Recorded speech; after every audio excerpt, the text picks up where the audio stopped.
सभी श्रद्धालुजनों को रामायण कथा के प्रथम भाग में हार्दिक स्वागत। आज हम उस पवित्र कथा का आरंभ करने जा रहे हैं जो न केवल मर्यादा पुरुषोत्तम भगवान श्री राम के जीवन और उनके आदर्शों को हमारे सामने रखती है, बल्कि हमें धर्म, सत्य, कर्तव्य और आदर्श जीवन का मार्ग भी दिखाती है। रामायण केवल एक कथा नहीं, बल्कि मानव जीवन के हर पहलू को सिखाने वाला एक अमूल्य ग्रंथ है। आइए हम सब मिलकर इस दिव्य कथा का श्रवण करें और भगवान श्री राम के आदर्शों को अपने जीवन में आत्मसात करने का संकल्प लें। 24 सहस्त्र श्लोकों, 500 सर्गों, 7 कांडों में श्रीमद् वाल्मीकि रामायण की रचना करने वाले महर्षि वाल्मीकि का नाम आदि कवि के रूप में बड़े सम्मान के साथ लिया जाता है। वाल्मीकि, व्यास और कालिदास ये तीनों भारत के सांस्कृतिक निर्माता माने जाते हैं। इनमें भी वाल्मीकि सर्वश्रेष्ठ स्थान के अधिकारी स्वीकार किए जाते हैं। उन्होंने उत्तर और दक्षिण के मध्य सांस्कृतिक सेतु का कार्य किया। वे ही ऐसे प्रथम कवि थे जिन्होंने सभ्य, अर्धसभ्य और असभ्य जातियों के आचार व्यवहार का गंभीरता पूर्वक अध्ययन किया और उनमें पारस्परिक आदान प्रदान की दिशा निर्धारित की। उनके द्वारा प्रतिपादित जीवन दर्शन और चरित्र सामान्य जनों के लिए आदर्श बने। इन सब से ज्ञात होता है कि रामायण के रचनाकार वाल्मीकि अपनी रचना के माध्यम से जनवरी की रंग में बसे हैं। किंतु यह देखकर विस्मित रह जाना पड़ता है कि वाल्मीकि की रचना ने अपनी सर्वोच्चता और श्रेष्ठता के आवरण में अपने रचनाकार के जीवन को ही छिपा लिया। रामायण की वर्चा तो अपने सृजन के समय से ही होती रही, लेकिन रचनाकार के जीवन के संबंध में जानने के लिए बिरले ही उत्सुक दिखाई दिए।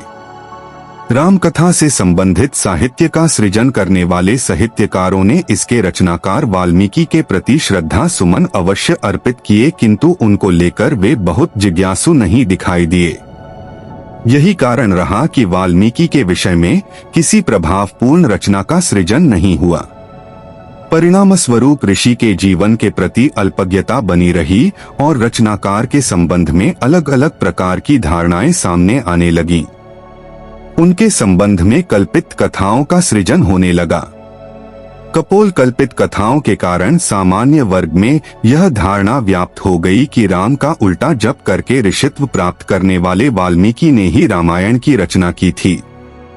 इस बात का भी प्रचार होने लगा कि दीर्घ काल तक तपस्या में रत रहे ऋषि के शरीर पर बाम्बियों ने घर बना लिया था, इसीलिए उन्हें वाल्मीकि कहा जाने लगा। वाल्मीकि शब्द की व्युत्पत्ति वल्मीके भवः इति वाल्मीकि के आधार पर ही अनेक कथाएं उनसे जुड़ गई। कोई उन्हें ब्राह्मण मानने लगा तो कोई उनका संबंध शूद्र अथवा दस्यु से जोड़ने लगा। यह तो एक लोकमान्य तथ्य है कि जब व्यक्ति बहुत लोकप्रिय हो जाता है तब हर व्यक्ति उससे संबंध जोड़ना चाहता है, चाहे वह रूप कोई भी हो। संस्कृत ललित साहित्य का गंभीरता पूर्वक अध्ययन करने पर ज्ञात होता है कि वाल्मीकि कालिदास से लेकर भवभूति के समय तक मंत्रदृष्टा, आदिकवि एवं प्रचेता के पुत्र के रूप में प्रसिद्ध रहे। वाल्मीकि रामायण के उत्तरकांड में वाल्मीकि को प्रचेता का 10वीं पुत्र कहा गया है। वे सभी विद्याओं में दक्ष एवं ब्रह्मोपदेष्टा के रूप में भी जाने गए। यद्यपि अत्यधिक लोकप्रियता के कारण महर्षि वाल्मीकि के अनेक रूप जैसे वैदिक व्याकरण वाल्मीकि, प्राचेतस एवं भार्गव वाल्मीकि, सुपर्ण वाल्मीकि, ब्रह्मघ्न शिवभक्त वाल्मीकि, प्राकृत व्याकरण वाल्मीकि, ब्रह्मापुत्र एवं ब्रह्मावतार वाल्मीकि, दस्यु वाल्मीकि, श्वपट चाल्मीकि आदि भारतीय साहित्य एवं जनश्रुतियों में उपलब्ध हैं, तथापि आमजनों में वे दस्यु वाल्मीकि के रूप में अत्यधिक मान्य है। वाल्मीकि के दस्यु जीवन का सर्वप्रथम उल्लेख स्कंद पुराण के वैष्णव खंड, आवंत्य खंड, प्रभास खंड तथा नोगर खंड में मिलता है।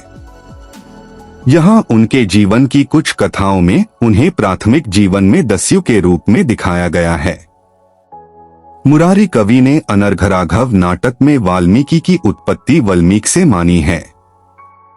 इन बातों से यह स्पष्ट हो जाता है कि 6ठी-7वीं शताब्दी तक वाल्मीकि विषयक कोई कथा प्रचलित नहीं थी और उनके नाम की व्युत्पत्ति भी साहित्य में नहीं की गई थी।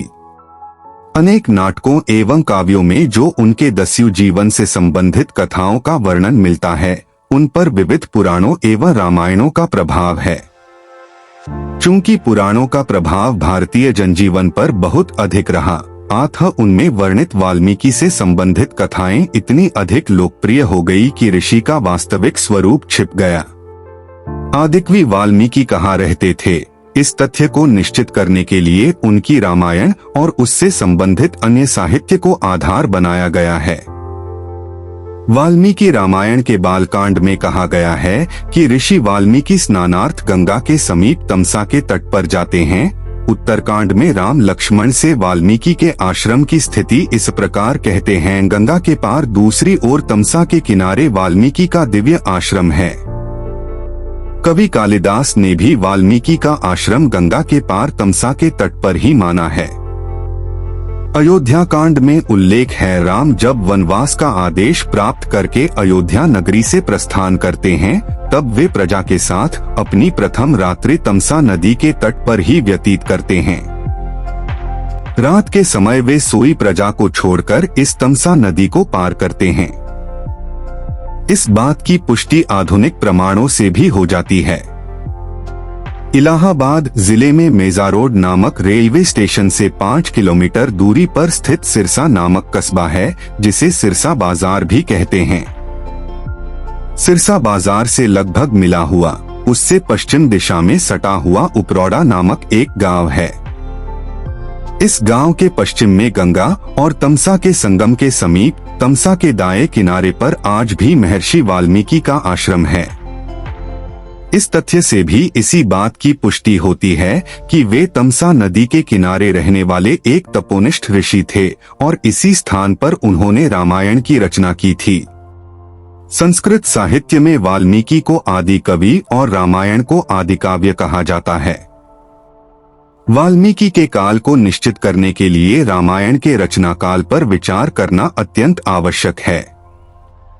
रामायण के 2 रूप माने जाते हैं, 1 आदि रामायण, 2 परिवर्धित अथवा प्रचलित रामायण। वाल्मीकि का समय आदि रामायण को ध्यान में रखकर निश्चित करने का प्रयास किया गया है। पाश्चात्य विद्वान विलियम जॉन आदि रामायण का समय 2029 ईसा पूर्व मानते हैं, जबकि टोड 1100 ईसा पूर्व और गोरोसियो 13वीं शताब्दी ईसा पूर्व स्वीकारते हैं।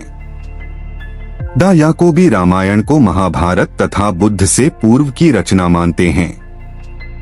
उनके मतानुसार प्रचलित रामायण का समय ईसा पूर्व 5वीं शताब्दी है और आदि रामायण का समय ईसा पूर्व 6ठी तथा 8वीं शताब्दी का मध्य है। इसके संबंध में जो तथ्य याकोबी ने प्रस्तुत किए, उन्हें काटते हुए एबी कीथ आदि रामायण का समय ईसा पूर्व 4th शताब्दी मानते हैं। भारतीय विद्वानों में श्री चिंतामणि विनायक वैद्य रामायण को बुद्ध से पूर्व का स्वीकार करते हैं। श्री कृष्ण कुमार ओझा तथा रामाश्रय शर्मा भी इसे बुद्ध से पूर्व की रचना मानते हैं। बुद्ध के जन्म से पूर्व इसकी रचना होने का एक आधार यह भी माना जाता है कि जैन तथा बौद्ध ग्रंथों में राम कथा के स्पष्ट संकेत मिलते हैं। बौद्धों ने ईस्वी सन से कई शताब्दी पहले राम को बोधिसत्व मानकर राम कथा की लोकप्रियता और प्रभाव का परिचय दिया है, किंतु डॉ सत्यव्रत शास्त्री रामायण का काल पाणिनि के बाद का मानते हैं।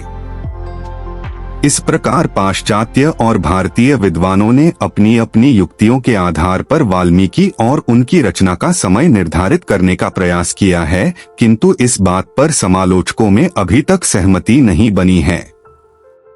परंतु एक बात पर सभी सहमत है कि यह ग्रंथ 2500 वर्ष पूर्व लिखा गया है। इस बात से भी प्रायः लोग सहमत हैं कि रामायण अन्य सभी काव्यों से प्राचीन है और भारत के कई प्रांतों में इसका प्रचार कई शताब्दी ईसा पूर्व हो चुका था। रामायण प्रथमतः मौखिक रूप में प्रचलित रही होगी और इसमें समय समय पर प्रक्षेप भी होते रहे होंगे। इसी कारण रामायण के जो 3 रूप पश्चिमोत्तरी, दाक्षिणात्य और गौड़ियाज प्राप्त है, उनके पाठों में भी पर्याप्त अंतर मिलता है।